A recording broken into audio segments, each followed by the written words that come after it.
अस्सलाम वालेकुम मेरे समझदार पाकिस्तानियों। मेरा नाम रेहान तारिक है और आप मेरा यूट्यूब चैनल और फेसबुक पेज देख रहे हैं। करोड़ दरूद आका दो जहां नबी मेहरबान मोहम्मद मुस्तफ़ा सल्लल्लाहु अलैहि वसल्लम पर।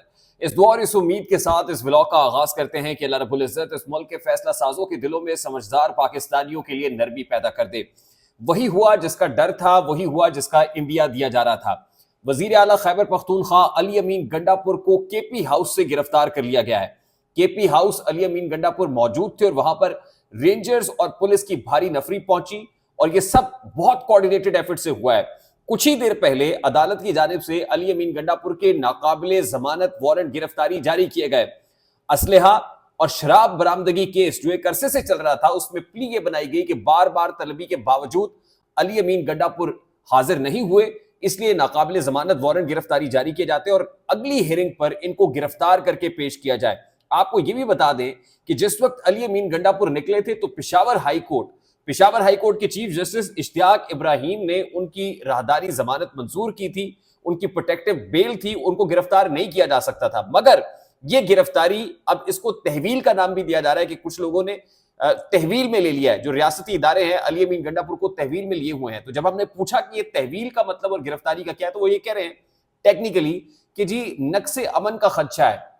और नक्शे अमन का खदशा यह है कि जब अली अमीन गंडापुर लीड करते हुए काफिले को लेके आ रहे हैं वफाकी दारुल हुकूमत इस्लामाबाद की तरफ, तो तोड़ फोड़ का अंदेशा है, रियासत पे हमलावर होने का अंदेशा है। और हमारे पास कुछ ऐसे सब्सटेंशियल एविडेंसेस मौजूद हैं जिसकी बिना पर ये इंसाइटमेंट टू वायलेंस, ये तशद्दुद पे उकसाने के मुतरादिफ है और अली अमीन गंडापुर उसका मूजब बन रहे हैं, इसलिए उनको तहवील में लिया गया है। अब देखना यह पड़ेगा ना कि ये एमपीओ के तहत गिरफ्तारी हुई है, ये 3 एमपीओ है, मेंटेनेंस ऑफ पब्लिक ऑर्डर है, क्योंकि 3 एमपीओ के तहत तो महीनों गिरफ्तार रह सकते हैं।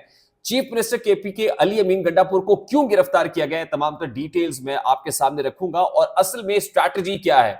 ये एक स्ट्रेटेजिक मूव भी है जिसका इशारा मैंने गुज़श्ता रात अपने व्लॉग में दिया था और मैं गुज़श्ता रात उस वक्त से ये बात कर रहा हूं कि जिस वक्त बहुत सारे लोग गवर्नर रूल लगाने की बात कर रहे थे और मैं इसको रूल आउट कर रहा था कि ऐसा इम्कान नहीं है कि खैबर पख्तूनख्वा में गवर्नर राज लगा दिया जाए। मैंने आपको यह भी बताया था कि अली अमीन गंडापुर रात मोटरवे पर पड़ाव डालेंगे, सुबह पेशकदमी हो सकती है, लेकिन वो डी चौक पहुंचेंगे नहीं। और यही हुआ है कि अली अमीन गंडापुर डी चौक नहीं पहुंचे बल्कि वो चाइना चौक तक आए, उनके कारकुनान इनफैक्ट चाइना चौक तक आए। डी चौक लोगों ने पेशरफ्त की, इतनी शदीद शेलिंग हुई कि कारकुनान को धकेल के फिर चाइना चौक भेज दिया गया। अली अमीन गंडापुर ब्लू एरिया में मौजूद थे, जैसा कि मैंने अपने पहले व्लॉग में बताया कि ब्लू एरिया में अली अमीन गंडापुर मौजूद थे।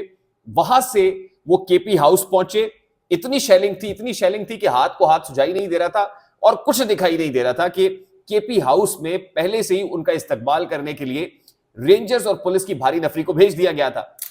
अब अली अमीन गंडापुर जिनको रात भर से पैगामात जा रहे थे, बल्कि अगर यह कहा जाए कि 2 रोज पहले से ही मिनिस्टर्स की तरफ से यह अलर्ट जारी कर दिया गया था कि आप जरा सोच समझ के आइएगा, आप एक समझदार इंसान है, समझदारी का सबूत दीजिएगा, ऐसा कुछ ना कीजिएगा कि फिर हमसे फिर कोई शिकवा करना पड़े।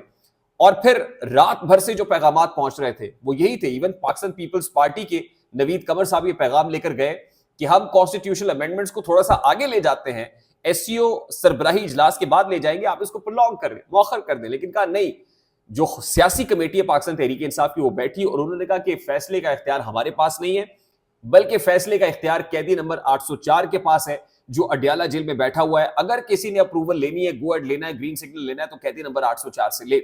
और जाहिर है इमरान खान साहब ने तो कहा था कि आपकी जो मंजिल है वो डी चौक है और वहां पहुंचकर ही दम लेना है, और कारकुनान भी इसी तरह से निकल रहे थे। अब बीच बचाव का रास्ता और कोई नहीं था, रास्ता यही था कि अली अमीन गंडापुर इस्लामाबाद आ गए।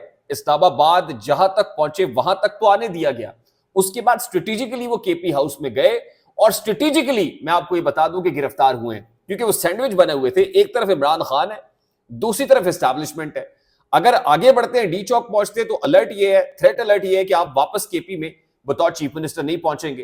केपी के अंदर हम गवर्नर रूल लगा देंगे। वहां से फौजी दस्ते रवाना किए गए जो इनके ताकुब में, इनके अकब में मौजूद रहे।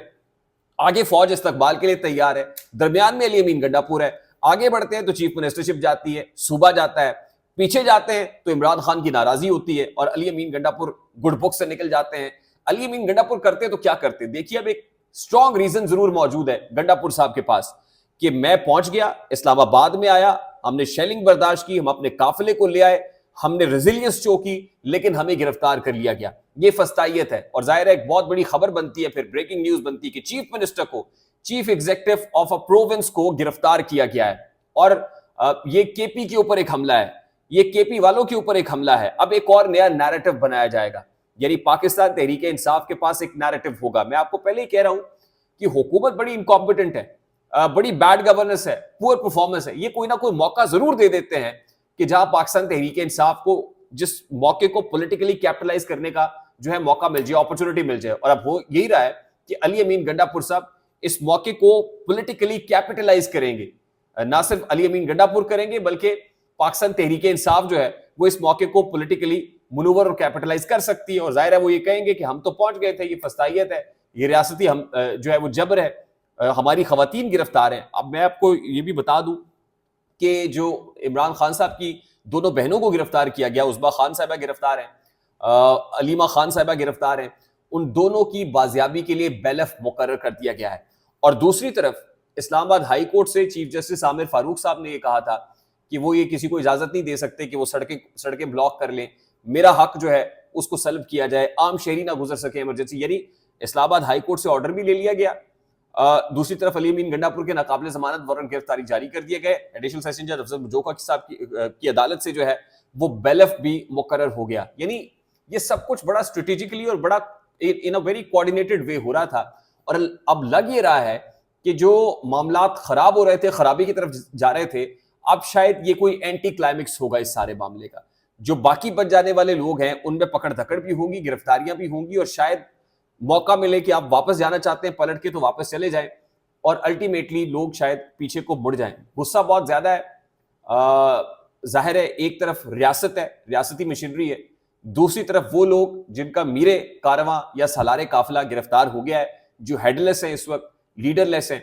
और दूसरी तरफ देखिए कि पंजाब के अंदर हमाद अजहर साहब ने एहतजाज की कॉल तो दी हुई है। अब इस सारी सिचुएशन को, मंजरनामे को देख के पंजाब में कितने लोग बाहर निकलते हैं और क्या कोई मौसर मोबिलाइजेशन या मोमेंटम बना सकते हैं। देखिए मोमेंटम एक ही सूबा बना रहा है, केपी के अली अमीन गंडापुर के लोग बना रहे हैं। दूसरी तरफ पंजाब से बहुत से शिकवे हैं, सिंध से तो वैसे ही बहुत शिकवे हैं, सिंध वाले तो कल ही डी चौक से भाग गए थे। तो अभी तक news out from the centre है कि जो तूफान बन रहा था उसको समेटने की तैयारी हो रही है। आई होप मेरी बात आप तक पहुंची होगी। अगर पहुंच जाए तो वीडियो को लाइक और शेयर करना मत भूलिएगा। चैनल पे नए तो चैनल को सब्सक्राइब कर लीजिएगा, बेल आइकन जरूर दबाइएगा। मुझे रेहान तारिक को इजाजत दीजिए, अपना बहुत सारा ख्याल रखिएगा। अस्सलाम वालेकुम।